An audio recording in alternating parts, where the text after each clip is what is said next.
1945 से आज तक इंसानियत 10 खरब अमरीकी डॉलर से ज्यादा की रकम यानी कि तकरीबन 28,000 खरब पाकिस्तानी रुपए एटमी हथियारों की तैयारी, उनकी जांच, उन्हें जखीरा करने और उनकी मरम्मत पर खर्च कर चुकी है। सिर्फ 2023 में ही दुनिया की 9 एटमी ताकतों ने 91.4 अरब डॉलर खर्च किए, यानी कि हर एक मिनट में तकरीबन $1,73,000। We have spent more than $2 billion on the greatest scientific gamble in history. It is an atomic bomb. It is a harnessing of the basic power of the universe. 6 August 1945 Hiroshima पर 15 kilo ton का atom bomb गिराया जाता है। 3 दिन बाद Nagasaki पर 21 kilo ton के धमाके से इसे भी तबाह कर दिया जाता है। 2 लाख से ज्यादा लोग जलने, रेडिएशन और कैंसर से मारे जाते हैं। ये वो पॉइंट था जब दुनिया एक नए दौर में दाखिल हो रही थी, एक एटमी दौर में। सिर्फ 4 साल बाद 1949 में सोवियत यूनियन ने भी अपना पहला एटमी धमाका कर दिखाया, RDS-1, जिसमें 22 किलो टन की पावर के साथ धमाका किया गया। मगर इसी दौरान एक नई कोल्ड वॉर जनूबी एशिया में खामोशी से जन्म ले रही थी, जो पूरी दुनिया के अमन को एक धचके से तबाह कर देने वाली थी। सन 1962 इंडिया को चाइना से जंग में बुरी तरह हार होती है और 3,000 से ज्यादा इंडियन सोल्जर्स मारे जाते हैं। लद्दाख और अरुणाचल प्रदेश में इंडिया को इलाकाई नुकसान भी होता है। इस बड़ी जंगी नाकामी के बाद 1964 में चाइना एटमी धमाके कर दिखाता है।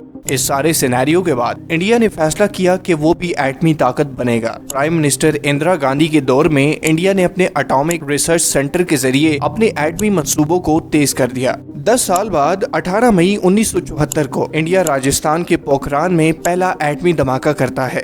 ये धमाका 8 किलो टन की ताकत रखता था। इन सारे हालात को पाकिस्तान चुपके से देख रहा था और जवाबी मंसूबा भी तैयार कर रहा था। इंडिया के एटमी तजर्बों के सिर्फ 11 दिन बाद पाकिस्तानी वज़ीर-ए-आज़म ज़ुल्फ़िकार अली भुट्टो ने मुल्तान में साइंसदानों का तारीखी इजलास बुलवाया और उनका ये जुमला आज भी तारीख में जिंदा है, चाहे हमें घास खानी पड़े या फिर फाके काटने पड़े, हम अपना एटम बॉम्ब जरूर बनाएंगे। यूं प्रोजेक्ट 706 का आगाज होता है। पाकिस्तान का खुफिया एटमी प्रोग्राम, जिसमें शामिल होते हैं डॉक्टर अब्दुल कदीर खान, वो साइंसदान जिन्होंने नीदरलैंड में यूरेनियम को एनरिच करने का तजर्बा हासिल किया था।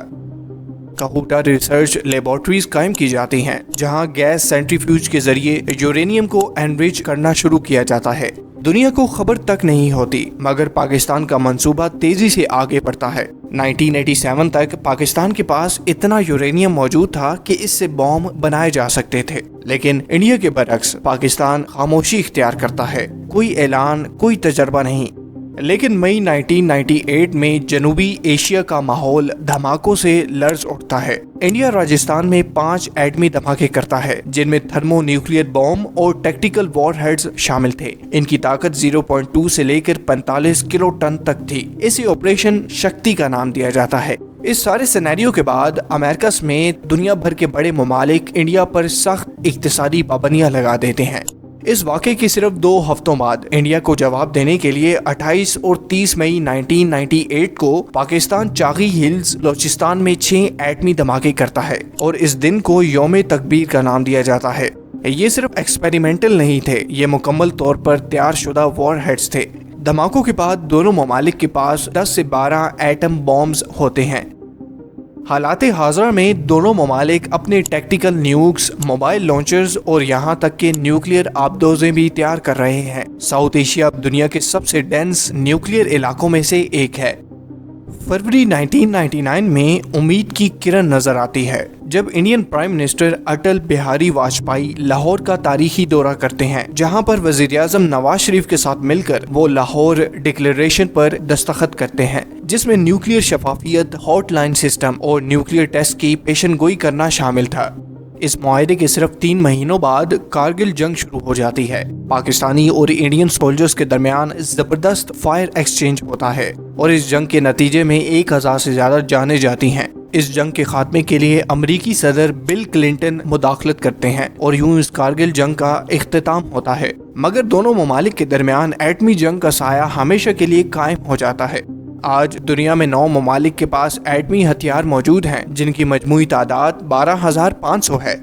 روس کے پاس 5,580، امریکہ کے پاس 5,000، چائنا کے پاس 500، فرانس کے پاس 290، جبکہ برطانیہ کے پاس 225۔ انڈیا اور پاکستان دونوں کے پاس تقریباً 170، اسرائیل کے پاس تقریباً 90، جبکہ شمالی کوریا کے پاس 30 سے لے کے 40 تک نیوکلیئر وار ہیڈز موجود ہیں۔ رشیا اور امریکہ کے پاس آج بھی دنیا کے 85% سے زیادہ نیوکلیئر ہتھیار موجود ہیں، مگر چائنا، شمالی کوریا اور جنوبی ایشیا کی کشیدگی دنیا کو نئے خطرات کی طرف لے جا رہی ہے۔ انڈیا اور پاکستان دونوں اپنی ایٹمی صلاحیت کو جدید بنا رہے ہیں۔ دونوں کے پاس ایسے میزائل موجود ہیں جو 10 منٹ سے کم وقت میں ایک دوسرے کے شہروں کو اس صفحہ ہستی سے مکمل طور پر مٹا سکتے ہیں، یعنی کہ ہر کشیدگی، ہر جھڑپ ایک عالمی جنگ کو دعوت دیتی ہے۔ انڈیا اور پاکستان کی نیوکلیئر کشمکش صرف علاقائی مسئلہ نہیں ہے، یہ پوری دنیا کے لیے خطرے کی گھنٹی ہے۔ اب تک ایٹمی ہتھیاروں نے جنگ کو روکا ہے، لیکن تاریخ بتاتی ہے کہ ڈیٹرنس ہمیشہ ناکام ہو سکتا ہے۔ ایک غلط فیصلہ، ایک جھوٹا الارم یا پھر ایک تکنیکی خرابی لاکھوں جانیں لے سکتا ہے۔